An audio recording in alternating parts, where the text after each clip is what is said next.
तो भाई अभी 1:34 हो रही है यार। मेरा जो ट्रेन की टिकट थी ना, ट्रेन की टिकट हो चुकी है कैंसिल, और अब मुझे है ना बस करवानी पड़ रही है हरिद्वार तक। पहले मैं सोच रहा था कि मेरी बुक हो जाएगी ट्रेन की टिकट, पर उसमें तीन लोगों की वजह से 3 वेटिंग दिखा रही है, और उसकी वजह से मेरे को अभी कैंसिल करनी पड़ी। अब और कोई ऑप्शन नहीं दिया, और मेरे को करवाना पड़ेगा। तो बस का ऑप्शन है सिर्फ मेरे पास, फ्लिक्स बस से करवा के फिर मेरे को पहुँचना पड़ेगा हरिद्वार। तो अब और कोई ऑप्शन कर नहीं सकता। मैंने सोचा चल भाई जो भी है अब करवाते हैं, निकलते हैं, ऑप्शन नहीं है भाई अब। तो भाई अब यहाँ से मैं फ्लिक्स बस वालों पे से अपनी है ना बस करवाने लग रहा हूँ, क्योंकि ट्रेन तो अब कैंसिल हो चुकी है, और ट्रेन कैंसिल होने के बाद अब बस का ऑप्शन है मेरे पास। तो भाई अब यहाँ से पकड़नी पड़ेगी बस। पहले है ना पीछे की तरफ से चढ़ा देते थे, पर अब ऑप्शन नहीं है। आजा भाई, वेट करके के थक लिए, गर्मी में परेशानी में बुरा हाल हो रहा है। बस नहीं आने का नाम ले लिया। यहाँ पे बस लगेगी, और बस की है ना एक बस में एक बंदे की कीमत पता है क्या लगाई उन्होंने बस में?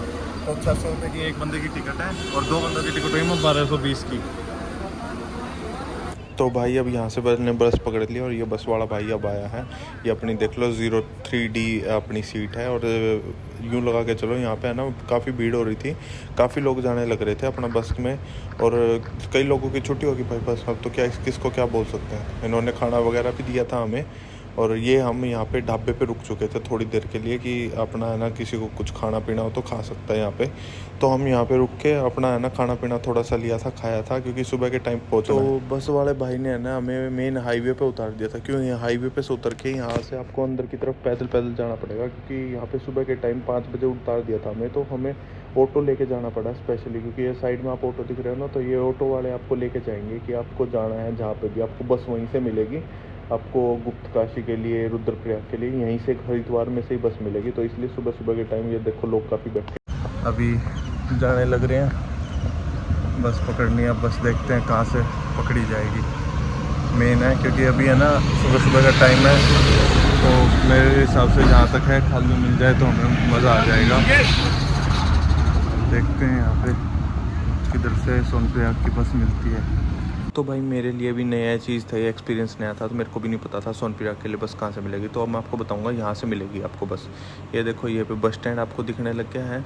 बस स्टैंड नहीं है ये, वैसे ये आपको बाहर की तरफ बसें लगी मिलेंगी। ये है लोकल बसेस जो आपको सोनप्रयाग लेके जाएंगी, और इन बसें में आपको जाना पड़ेगा।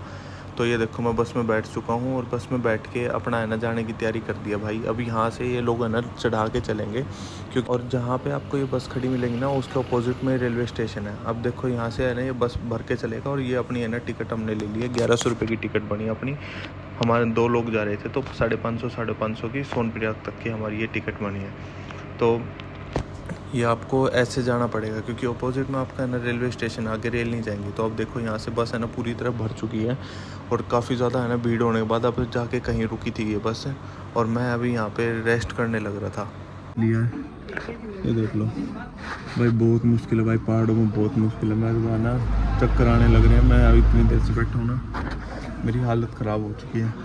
ऐसे पूछूँ तो जाना जुना पहाड़ों में कुछ नहीं है भाई, वैसे ही देखने दूर से सुंदर लगते हैं। अगर बैठते हो ना, जब अब डिसनेस भी हो रहा है, चक्कर भी आ रहे हैं, उल्टी भी आ रही है, सब चीज़ होने लग रही है, समझ नहीं आ रहा।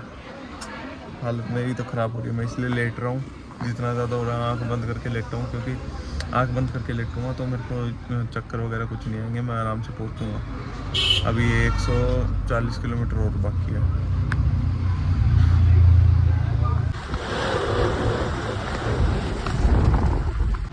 भैया पहुँच तो गए, अभी सीतापुर में है।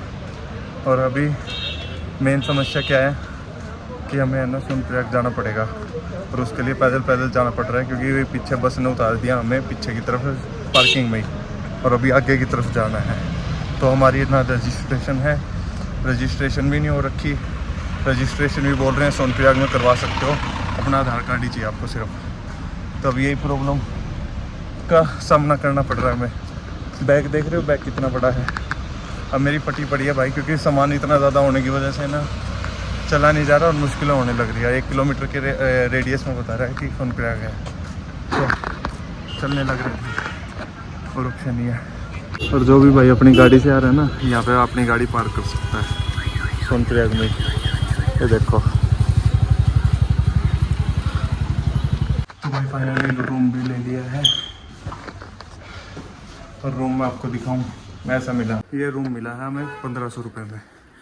इन्होंने बोला था 2000 पर नेगोशिएट कर के हमें अपना मिल गया ये 1500 में। भाई रूम भी छोटा सा ही है, इतना में मिला ठीक है। रेस्ट ही करना, सुबह निकलना भाई, और क्या करें। अब भाई रजिस्ट्रेशन जिसको भी कराना है ना, वो देखो सामने रजिस्ट्रेशन हो चुका है और यहीं पे हमने ले लिया। और ये लोग देखो, कई लोग आते जाने लग रहे हैं इस टाइम पे ऊपर की तरफ और कई लोग वापस आने लग रहे हैं। तो अभी हमें खाना खाना, आज तो रुकेंगे हम, कल सुबह जाएंगे। पहले रजिस्ट्रेशन करवा लेते हैं और फिर निकलते हैं।